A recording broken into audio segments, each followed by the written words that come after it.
다들련 차를 말하다 9번째 시간입니다. 오늘은 산화에 따른 차의 분류에 대해서 얘기해 보도록 하겠습니다.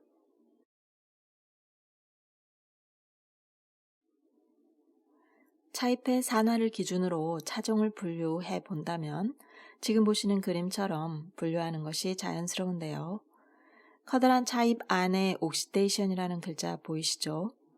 산화 진행 방향을 왼쪽에서 오른쪽으로 가정한다면 차잎은 산화 시작 단계에서는 녹색이었던 것이 산화가 진행됨에 따라서 점점 갈색이 많아지는 것입니다.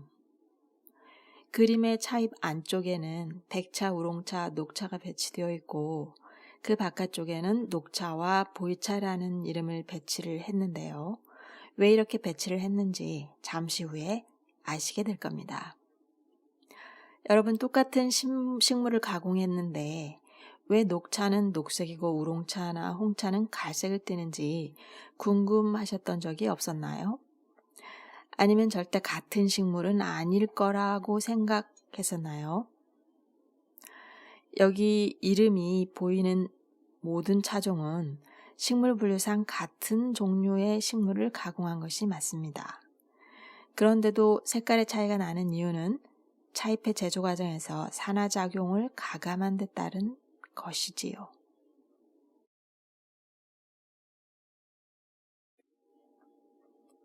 녹차는 제조 초기 단계에서 차잎에 스팀을 통과시킨다거나 높은 온도로 달궈진 팬에 차잎을 올려서 가열해 준다거나 그러한 방식으로 차잎의 산화 요소를 불활성화 시켜버립니다. 그러면 그 뒤에 이어지는 제조 공정을 거치는 동안에도 효소에 의한 산화작용은 발생하지 않게 됩니다. 따라서 산화의 결과물에 해당하는 테아플라빈, 테아로비긴 등도 생기지 않을 것이고 차잎이 갈색으로 변하지도 않을 것이고요. 수확했을 당시와 유사한 녹색에 계속 머물게 될 것입니다. 효소적 산화 반응이 제조 첫 단계에서 모두 억제되는데도 불구하고 산화를 0%로 표시하지 않고 3이라는 작은 수치를 표시한 이유는 자연 산화를 완전히 무시할 수 없기 때문입니다. 효소가 없다고 해도 습도나 산소가 어느 정도 갖춰진다면 미미한 정도일지라도 산화가 발생할 것이기 때문입니다.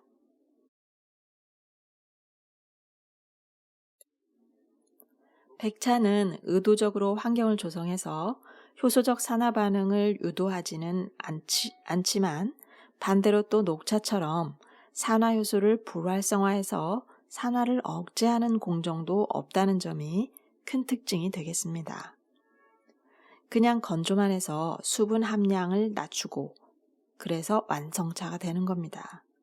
때문에 습하거나 온도가 높거나 산소를 자주 접하게 된다거나 하는 소비자의 부주의한 행동이 동반될 경우에는 차잎의 산화가 계속 조금씩 진행될 가능성이 매우 높습니다. 제조자가 의도한 품질의 백차를 즐기려면 최대한 보관에 유의하고 구입 후에 빨리 소비하는 것이 좋겠습니다.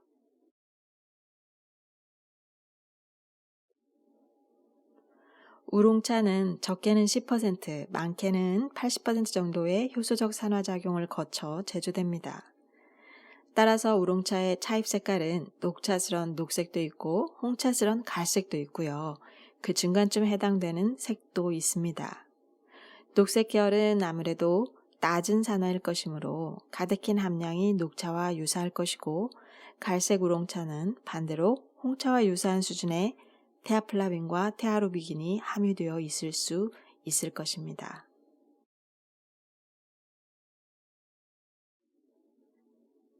홍차를 흔히 완전 발효나 완전 산화했다고 표현하는 경우가 많은데요.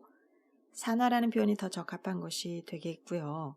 우롱차보다 더 높은 수준으로 산화가 이루어진 홍차가 대다수이기는 한데 최근에는 섬세한 맛과 향을 즐기기 위해서 80% 정도나 또 그 이하로 산화작용을 멈추는 경우도 있습니다.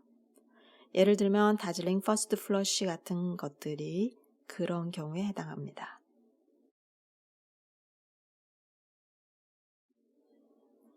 보이차는 비로소 발효차라는 용어가 적합한 차가 되겠습니다. 미생물에 의한 발효 과정을 거치는 유일한 차종입니다. 발효 이전의 제다 과정은 중국 녹차와 제조법이 유사합니다만 보이차 맛이 절대 녹차스럽지는 않습니다. 보이차를 특징 짓는 과정은 역시 발효 과정이니까요. 자, 이제 왜 녹차와 보이차를 첫 번째 그림에서 산화 차입 바깥쪽에 배치했는지 이해가 되는 건가요? 차입의 산화작용이 차의 맛과 향에 별 역할을 하지 못하는 대표적인 차이기 때문입니다.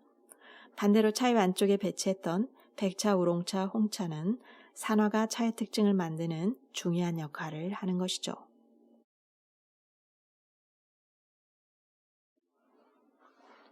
이것으로 산화에 따른 차의 분류 이야기를 마칩니다. 다음 시간에 또 새로운 이야기로 찾아오도록 하겠습니다. 다질려는 차를 마시는 여러분을 응원합니다.